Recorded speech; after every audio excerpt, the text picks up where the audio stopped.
नमस्कार, खबरों की खबर में आपका स्वागत है। आज एक ऐसी बड़ी खबर लेकर आया हूं जिसे तमाम मीडिया ने छिपा दिया।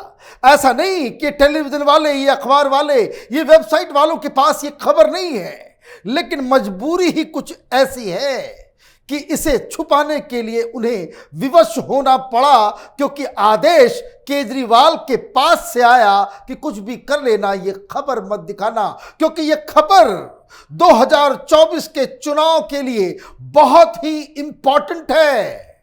और इस खबर का लब्बो लुभाव यह है कि केजरीवाल के प्रधानमंत्री बनने का सपना वो कूड़े के पहाड़ में दफन हो गया है। इसके अपने ही साथियों ने, इसके अपने ही अलायंस पार्टनर ने, इसके अपने ही उन नेताओं जिसके साथ ये गुपचुप बातें कर रहा था, उन्होंने केजरीवाल के पीठ में खंजर भोंक दिया है। इसके प्रधानमंत्री बनने के सपनों को चकनाचूर कर दिया है।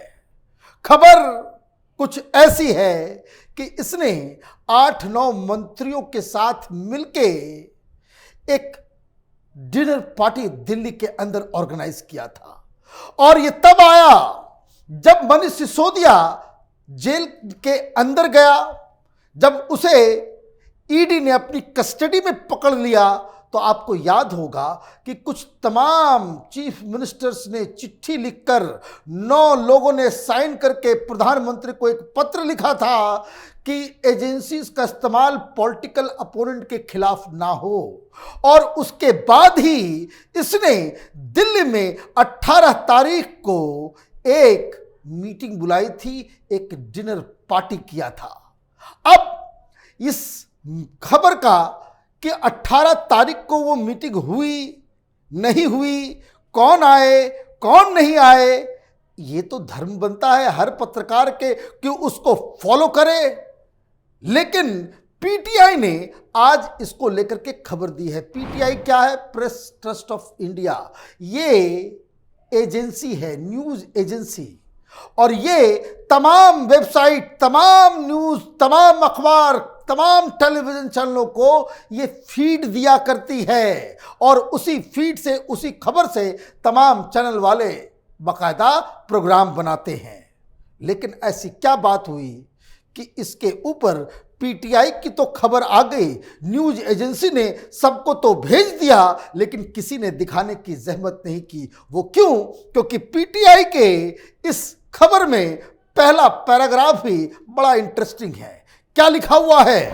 Aam Aadmi Party national convener Arvind Kejriwal had invited the chief ministers of 7 states ruled by non-Bharatiya Janata Party parties other than the Congress for a dinner on March 18th in a bid to forge an alliance for 2024 Lok Sabha polls, but none of them turned up. कोई नहीं आया। मतलब इसने invitation तो दिया, किसे किसे दिया ये मैं आपको आगे बताऊंगा, लेकिन कोई आया नहीं। ये 2024 के लिए नॉन बीजेपी, नॉन कांग्रेस एक थर्ड फ्रंट बनाने की कवायद कर रहा था कि हम इसको लीड करें, दिल्ली में आइए, बैठते हैं और हम लोग। और इसके लिए इसने जो पत्र लिखा, पीटीआई ने इसे भी पूरे तरीके से बताया है कि क्या क्या चीजें उस पत्र में लिखी गई। जो इनविटेशन, जो लेटर गया, उसमें इसने अपने आप को ही मोदी के खिलाफ थर्ड फ्रंट का लीडर घोषित करने की कोशिश की। और इन लोगों ने सीधे केजरीवाल को लीडर मानने से मना कर दिया। क्या लिखा था चिट्ठी का जो लब्बो लुभाव?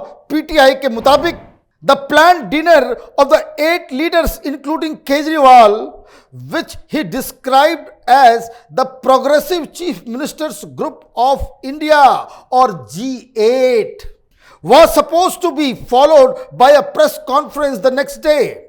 According to the letter written by the AAP Supremo earlier this month, the letter was sent to Chief Ministers of West Bengal, Bihar, Telangana, Kerala, Tamil Nadu, Jharkhand and Punjab. The dinner was supposed to be held at Kapurthala House in the national capital.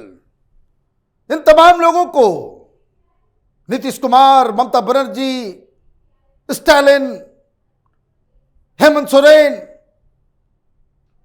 तो ये तमाम लोगों को इसने चिट्ठी लिखी और चिट्ठी लिख करके क्या इस ग्रुप का नाम दिया G8। अभी चल रहा G20, तो इसने G8 में कौन, तो progressive chief ministers of India, और ये लोग एक साथ मिलने वाले थे। 18 तारीख को डिनर पार्टी थी, ये लोग सब लोग आते, यहां मीटिंग होती और अगले दिन प्रेस कॉन्फ्रेंस का भी व्यवस्था किया हुआ था।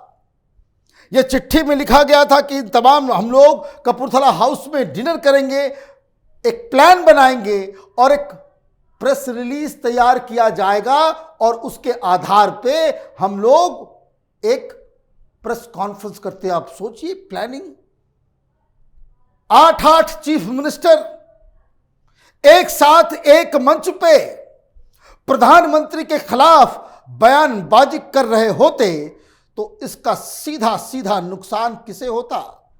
राहुल गांधी जो इतनी मेहनत कर रहे हैं, राहुल गांधी जिसे कांग्रेस पार्टी प्रधानमंत्री के खिलाफ मैदान में उतारना चाहती है, सीधे सीधे उसको चैलेंज किया गया होता। देश में मीडिया की वजह से, आजकल मीडिया बड़े मेहरबान है, हर उल्टी पुल्टी चीजें, हर झूठ को परोसने में, केजरीवाल के झूठ को मीडिया परोसने में कोई हिचक नहीं करती, इतनी बेशर्म हो चुकी, तो उसके जरिए वो फैलाया जाता। तो ये एक बहुत बड़ा पॉलिटिकल मैसेज, और 2024 के चुनाव के मद्देनजर ये बहुत बड़ी घटना थी और ये फेल हो गया, तो ये भी अपने आप में एक बहुत बड़ी घटना है। वो बड़ी घटना क्यों है वो इस पीटीआई ने बताया। पीटीआई ने बताया कि लेटर में क्या लिखा है। It is delightful that Progressive Chief Minister Group of India or G8 will convene for this inaugural meeting and lunch in Delhi. It would be great to usher in a new era of interstate cooperation. Let us gather for a dinner meeting in Delhi on the evening of 18th March 2023. This will be our first meeting and it will give us an opportunity to discuss and the way forward for the group, the letter from Kejriwal stated. He ended the letter by saying, let's come together to mark a new beginning for our states and our country. सारी बातें इसने लिख दी, agenda भी सब कुछ तय हो गया कि एक साथ मिलकर हम अपने राज्य को और देश को, let's make India great again, यही इसका लोगो है, यही ट्रंप से इसने जो है स्लोगन चोरी की है, और यही सारी चीजें कि हम लोग कि ये पहली मीटिंग है, उसके बाद सीरीज ऑफ मीटिंग्स हम लोग करेंगे, अलग अलग राज्यों में जाएंगे और एक विपक्ष की जो यूनिटी जो कांग्रेस पार्टी की तरफ से नहीं दिखाई जा रही है, तो ये सारे लोग एक साथ आते। किसे किसे चिट्ठी लिखी गई? ममता बनर्जी, नीतीश कुमार, केसीआर, विजयन साहब, स्टालिन, हेमंत सोरेन और भगवंत मान और खुद केजरीवाल, ये सारे लोग इकट्ठा होते। तो सबसे नजदीक कौन?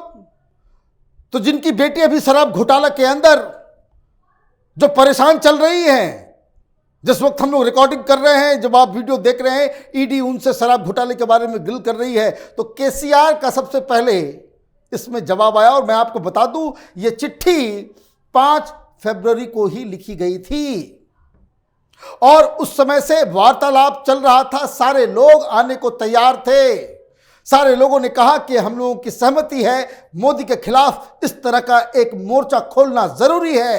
अब ये समझिए कि क्या हुआ। सबसे पहले इस पूरे खेल से जो बैकआउट हुए वो इनके सबसे करीबी, कौन? केसीआर। केसीआर ने क्या किया? केसीआर ने कहा कि मेरी तबीयत खराब है। तबीयत खराब इसलिए है कि पूरा कुनबा इनका ये ईडी और सीबीआई के चक्कर में फंसा हुआ है, बेटी गिरफ्तार होने वाली है। दूसरा शख्स जिसने कहा कि हम नहीं आ सकते, वो स्टालिन। उन्होंने कहा कि भाई हमारे कांग्रेस के साथ यहाँ पे गठबंधन है और नेशनल पॉलिटिक्स में सरवाइव करना है हमको, तो तुम्हारे पीछे जाके क्या करेंगे केजरीवाल। भाई तमिलनाडु के लोगों को क्या लेना देना है, हरियाणा में एक भी वोट मिलेगा क्या? और केजरीवाल को तमिलनाडु में कौन पूछता, उससे कोई फायदा होगा क्या? उसने भी मना कर दिया। फिर हेमंत सोरेन, मैंने आप ये देखिए इसकी कल्पना, ये कितना बेवकूफ किस्म के लीडरशिप को ये आगे बढ़ाने की कोशिश कर रहा है। हेमंत सोरेन वहां कांग्रेस पार्टी के समर्थन से मुख्यमंत्री है और आप राहुल गांधी का ही पत्ता साफ करने के लिए मीटिंग बुला रहे हो और हेमंत सोरेन पहुंच जाएंगे, उसने भी मना कर दिया। अब भगवंत मान तो इनका चेला है, कठपुतली है, उनको तो जब कहा जाएगा पंजाब से वो बस पकड़ के भी चले आएंगे, जहां बोला जाएगा खड़ा होने के लिए वहां खड़े हो जाएंगे। तो इसमें और भी लोग थे। नीतीश कुमार भी जब बीजेपी से अलग होकर वो दिल्ली आए तो केजरीवाल के साथ डिनर हुआ था। इनको लगा भाई नीतीश कुमार साथ में होंगे, लेकिन नीतीश कुमार ने भी आखिरी मोमेंट में मना कर दिया कि उन्होंने कहा कि भाई हमें तो कांग्रेस पार्टी का समर्थन यहां पे चाहिए और हमारे इस प्रस्ताव से कि हम केजरीवाल के साथ जाएं वो आरजेडी भी नहीं चाहती। मतलब आरजेडी वालों ने भी जेडीयू को यह कहा कि भाई केजरीवाल के दरवाजे नहीं जाना है। मतलब यहां से भी निराशा हाथ लगी। लेकिन सबसे बड़ा गच्चा अगर किसी ने दिया वो ममता बनर्जी ने दिया। ये दीदी दीदी करता फिरता है। दीदी 2 दिन पहले तक आने के लिए तैयार थी, उसको कन्वर्ट कर दिया गया होता। आप ये समझिए राजनीति में क्या होता है कि कुछ लोगों ने मना कर दिया तो फिर आप फोन घुमाते हैं कि नहीं दीदी आ रही हैं, नीतीश आ रहे हैं, आप भी आ जाइए। तो होता यह है कि भाई और भी लोग जो है धीरे धीरे करके आते, तो वो मजबूरी, राजनीतिक खेल अलग है।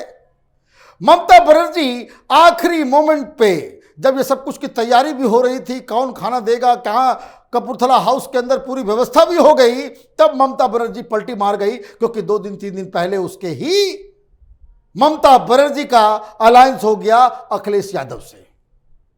और अखिलेश यादव साफ साफ ये कह रहा है कि भाई केजरीवाल उन्हें पसंद नहीं है, हम लोग अकेले लड़ लेंगे लेकिन केजरीवाल के साथ नहीं जाएंगे। और इसलिए उत्तर प्रदेश में वो 80 की 80 सीटों पे स्वयं चुनाव लड़ेगा। ये उन्होंने कलकत्ता में घोषणा की। कलकत्ता में ममता बनर्जी की मुलाकात हुई। कहने का मतलब ये है कि भाई पानी फिर गया इस मुंगेरी लाल के हसीन सपने के ऊपर। प्रधानमंत्री बनने के लिए पूरी कवायद इसने की, लेकिन सारे लोगों ने ठेंगा दिखा दिया। वो ठेंगा दिखाने का मतलब क्या? मतलब ये कि केजरीवाल एक फ्रॉड है।